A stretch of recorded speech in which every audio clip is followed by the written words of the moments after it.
Welcome to the complete animation of the White She-Wolf from the 2020 live-action animated hybrid movie, The Call of the Wild.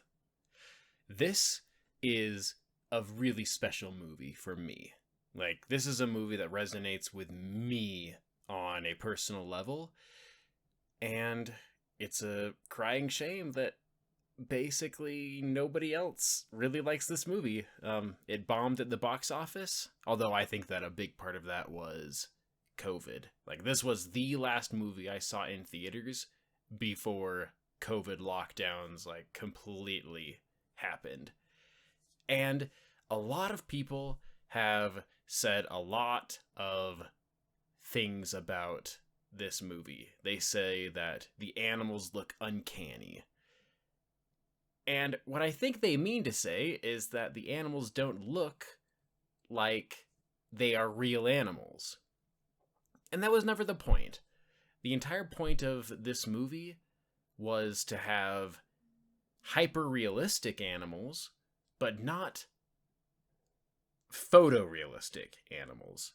And there is a difference. The difference being, photorealistic is you could compare real video footage or a photograph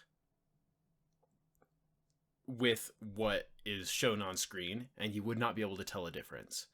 Hyper-realistic is just meant to be yes, these are animated creatures, and they are part of a live-action movie, but they're not meant to look like that. They just look like hyper-realistic animated creatures. And I love it. I think it looks so good. I love this entire movie. The way that it has this sort of fantastical but still grounded version of Alaska, and the way it has animals that are actual characters but are still animals. The animals never talk. That's one of the big things. The animals never talk, but they are anthropomorphized just enough to make it so they can be actual characters. I really like this movie, and I think it is one of Harrison Ford's best performances. He does a bunch of narration. He has a character who's there the entire movie. I think it's so good. And I think that the thing that I dislike the most about this movie failing at the box office is we'll never get a follow-up movie of White Fang. Because everybody knows that Jack London has two big books that follow canine creatures, The Call of the Wild and White Fang. And basically everybody who has read both says they're both good, but White Fang is the better movie. Is the better book, sorry.